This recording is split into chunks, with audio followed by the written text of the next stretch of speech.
Let's go! Let's go! Let's go!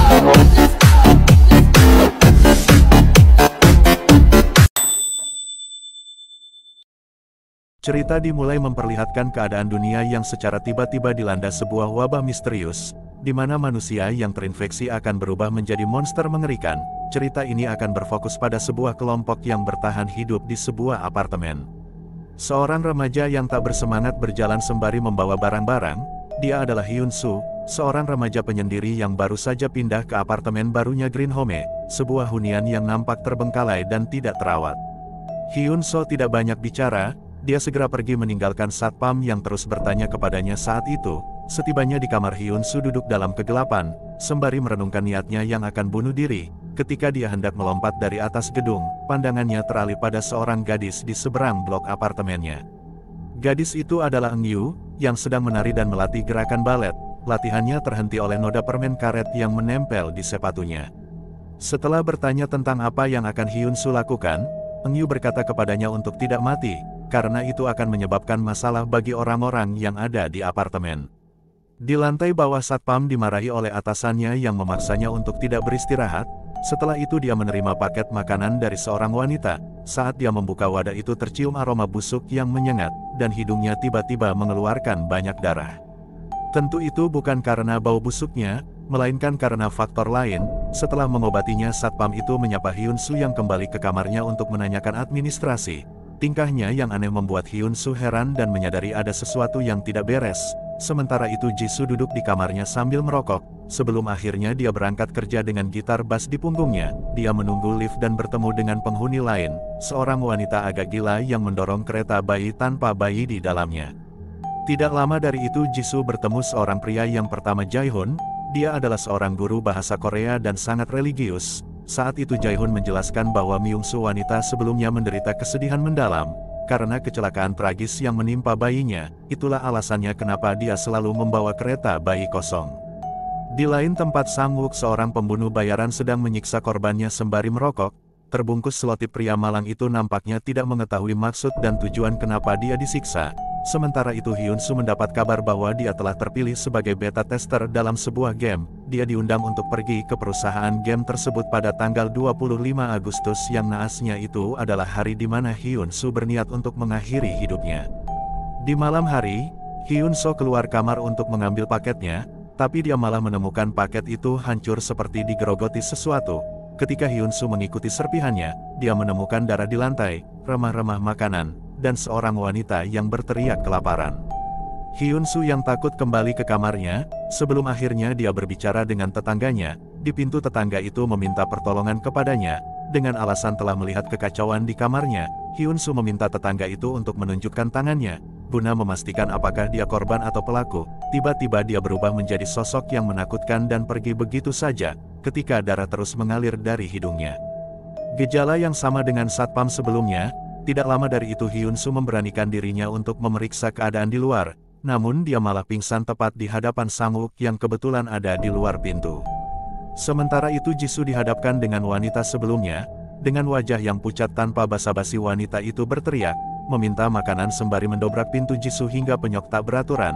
Dengan panik, dia mengambil tongkat bisbol untuk berjaga. Setelah wanita itu pergi, dia menemui Sang-wook yang kebetulan mendengar keributan itu.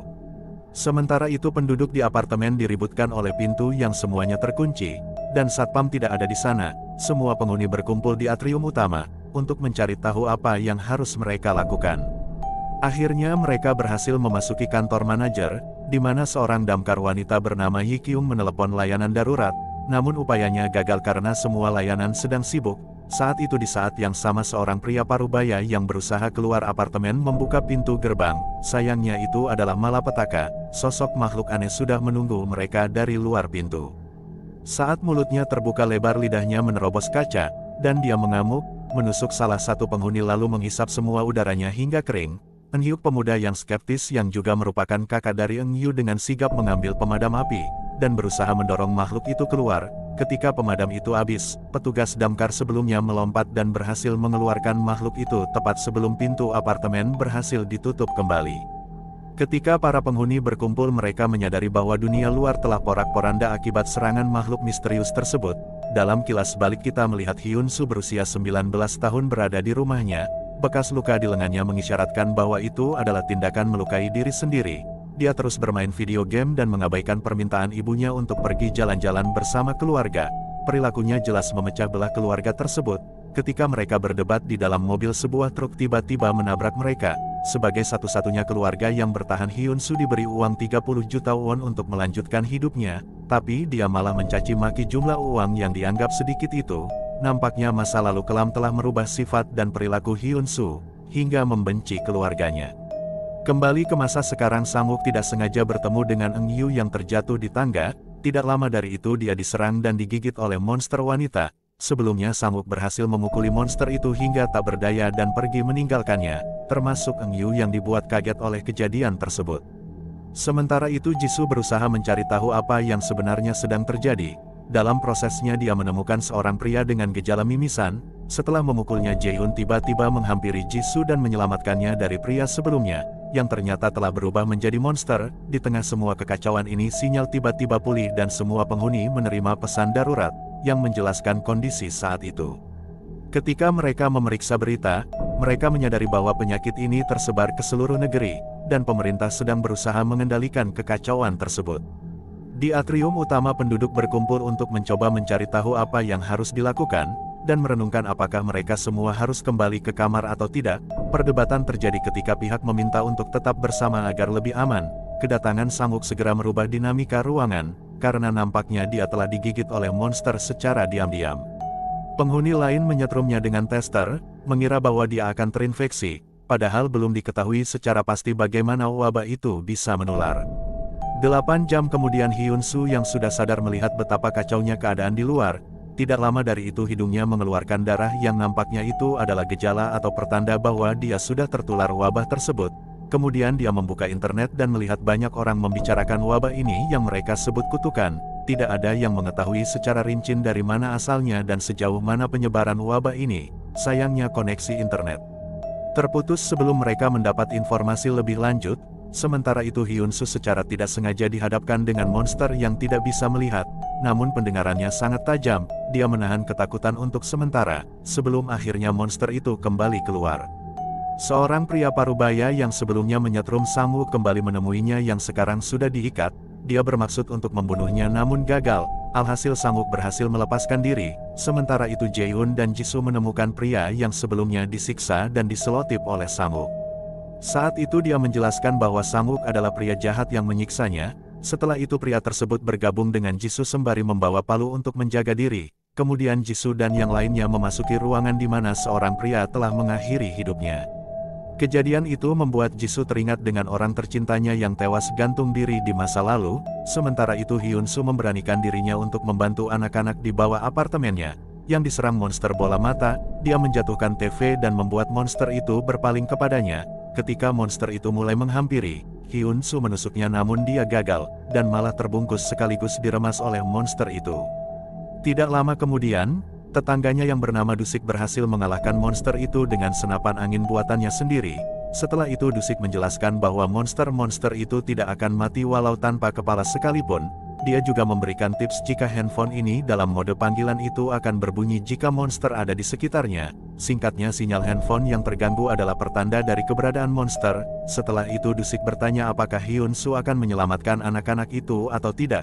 Dia setuju dan mulai mengemas barang-barangnya lalu pergi menemui Dusik. Ternyata Dusik adalah seorang penyandang disabilitas, namun di balik kekurangannya itu dia memiliki kemampuan untuk memperbaiki atau menciptakan sesuatu. Ketika melihat senjata Hyun Soo yang begitu payah, dia mengupgrade senjata tersebut ke level yang lebih mematikan. Kemudian Dusik memintanya untuk menyelamatkan anak-anak itu seorang diri, karena dia tidak mungkin ikut bersamanya. Hyun Soo setuju, dan dia mulai menyelinap berusaha menemukan anak-anak itu. Perjalanannya tidak mudah di mana dia menemukan monster buta sebelumnya. Hyun Soo berusaha mengalihkannya dengan bola yang memantul. Kemudian dia memanfaatkan momen itu untuk menyetrumnya dengan tombak baru yang dia miliki sekarang. Sementara itu Eun-hyuk masuk ke toko serba ada milik pria parubaya yang bernama Suk Hyun. Saat itu pemilik marah karena Yi Kyung kebetulan berada di sana untuk mengambil barang dagangannya. Mereka mengerti, namun tidak ada pilihan lain demi kepentingan bersama. karena saat itu dia bermaksud untuk pergi ke basement guna mengatasi listrik yang padam di apartemen tersebut.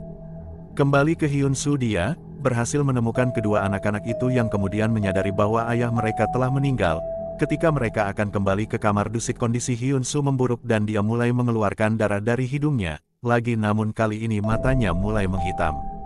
Keadaan semakin buruk ketika monster lain muncul dan berusaha menyerang mereka semua. Hyun-soo sempat tidak sadarkan diri sebelum akhirnya dia terbangun dan memegang kaki monster itu untuk memberikan waktu kepada anak-anak. Di lain tempat, Jisoo dan Jae-hoon berpisah dengan Yoon-jae. Kemudian mereka mendengar keributan dan membantu Hyun-soo, lalu menyeretnya ke tempat yang lebih aman. Menyadari bahwa Hyun-soo telah terinfeksi, Jisoo mulai menghadangnya, namun Jae-hoon menjelaskan bahwa membunuh Hyun-soo saat ini tidak akan merubah keadaan. Tidak lama dari itu Hyun-soo memohon kepada mereka berdua untuk membantunya menemukan anak-anak. Naasnya monster buta mendeteksi keberadaan anak-anak dan hampir melukai mereka. Untungnya dia gagal dan malah menyerang monster steroid yang juga mengejar anak-anak saat itu.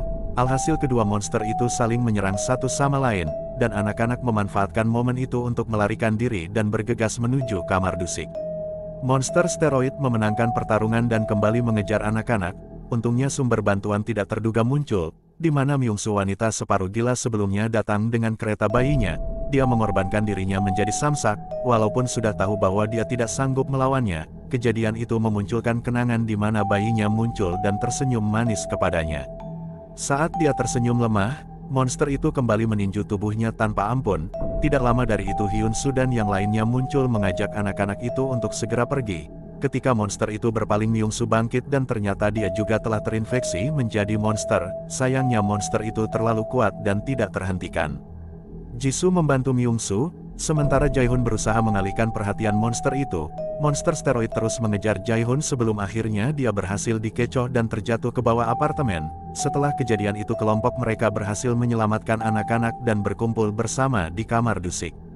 Sementara itu Ye Kyung tertangkap monster laba-laba saat dia berhasil menyalakan listrik di apartemen tersebut.